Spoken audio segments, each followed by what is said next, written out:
Peace and love, black families. The Prince of Pan-Africanism, Dr. Umar Johnson. I want to give a shout out to Black Ice TV. Make sure you watch it, support it. The news you can use, the information you can use. Youth, Pan-Africanism, economics, family, community. Make sure you support Black Ice TV because Dr. Umar Johnson does. Sacred. On the die, mother and father is the basics. Rise like it's supposed to slip out the matrix. Still dumbstruck, thinking this is entertainment. Escape to reality. Most like I'll keep it raw. So I'd like to call Brother Tony to the platform. Thank you, brother. It's indeed an honor and pleasure for me to be here to participate in this momentous occasion. You know, the idea of African people celebrating liberation is something that we have to be ever present of, because it's no accident that we find ourselves at the bottom of every social, educational, and economic indicator, no matter where we are in the world, even on the continent of Africa. It's no accident. And so in order for us to reverse that situation, we have to understand how we got at the bottom, who put us at the bottom, and the circumstances that were responsible for keeping us at a disadvantage.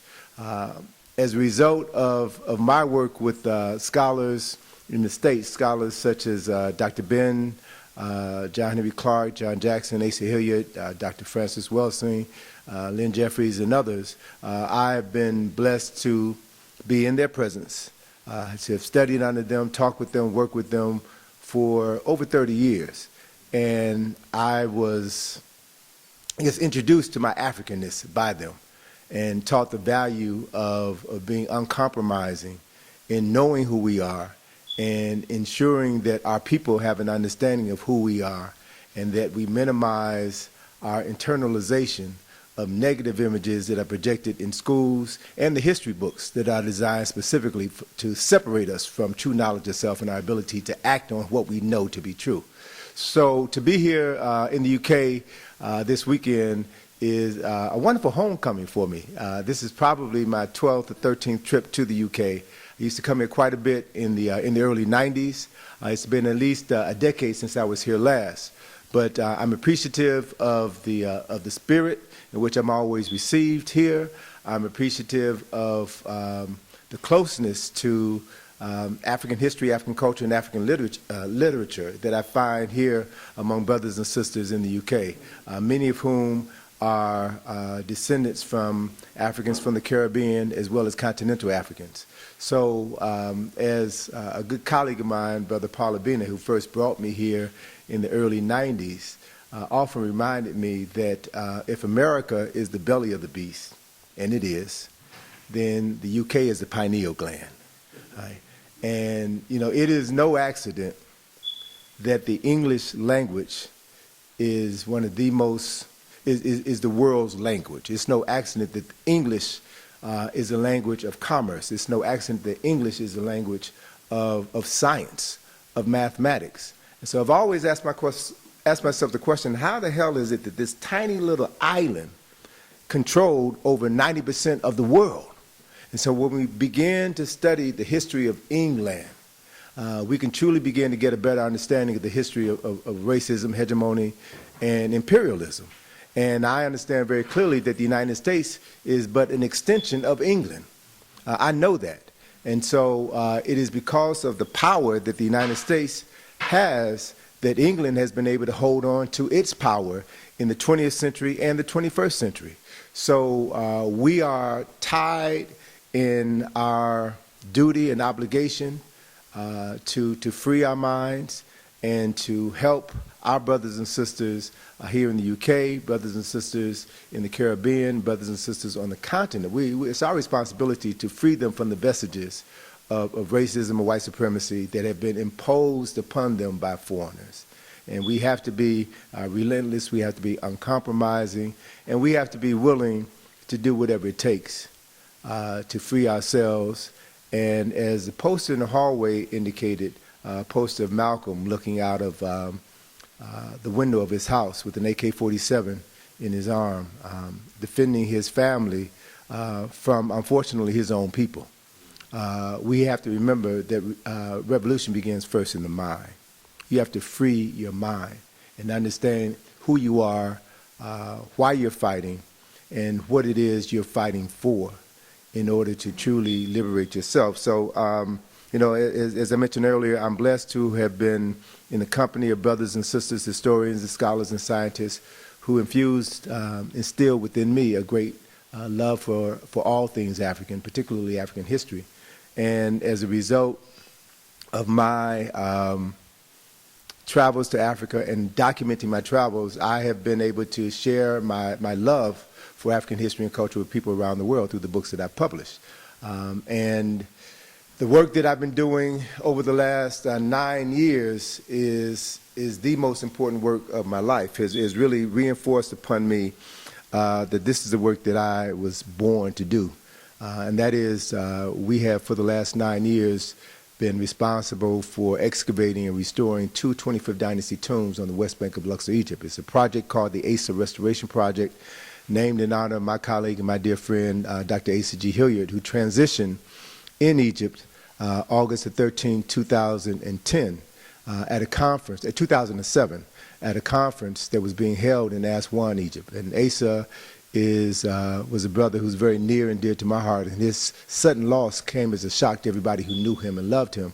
So we established the Asa Restoration Project in order to do what our ancestors have reminded us that we must do, and that is to speak the names of the dead so they will continue to live through our words and our thoughts and in our hearts. So through the Asa Restoration Project, we have, in excavating and restoring these tombs, we have found information that has allowed us to rewrite the history of ancient Egypt and to firmly connect the civilization of Kemet with the civilization of ancient Kush. And based upon an important discovery that I made last September, I can now show a direct cultural and historical line between Africans in the Nile Valley, Africans in the Niger River Valley, and Africans in the Potomac and Mississippi Valley. I can now prove historically, and by the end of this summer, I will be able to have genetic evidence showing that we are all the same people. And we migrated westward. And the reasons for that migration I'll be talking about over the course of the weekend here. But we're standing on the threshold of a dramatic shift of African consciousness. And for those who are ready to participate in that shift, the ancestors will help us move forward. For those who aren't ready, then they'll have to hopefully get it the next go-round. But I understand very clearly that this is not for everybody. This is a time to be serious, and it's a time for us to dedicate ourselves to things more important than our own individual lives. We have to begin to think and operate as a cohesive unit in order to do the work that must be done in order for us to liberate our children's children's children. And if we're not thinking along that line and willing to act along that line, then we're just wasting time. And I'm here for serious reasons, and I understand very clearly that we have no time to waste. So I'm pleased to be here and look forward to engaging you all and taking whatever questions you all have to offer me during the course of this press conference. So thank you very much. We're good? We're good. Okay.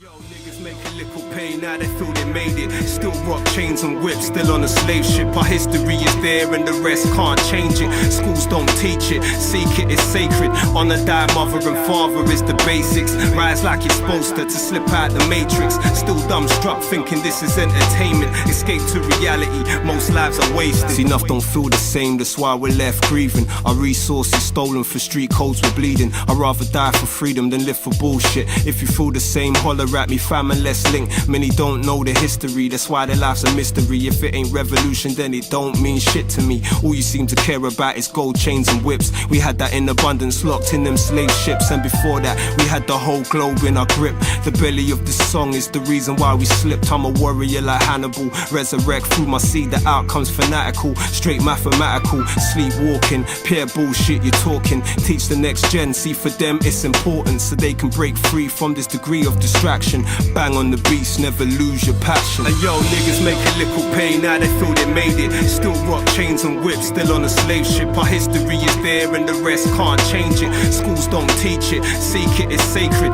Honor thy mother and father is the basics. Rise like you're supposed to slip out the matrix. Still dumbstruck thinking this is entertainment. Escape to reality, most lives are wasted.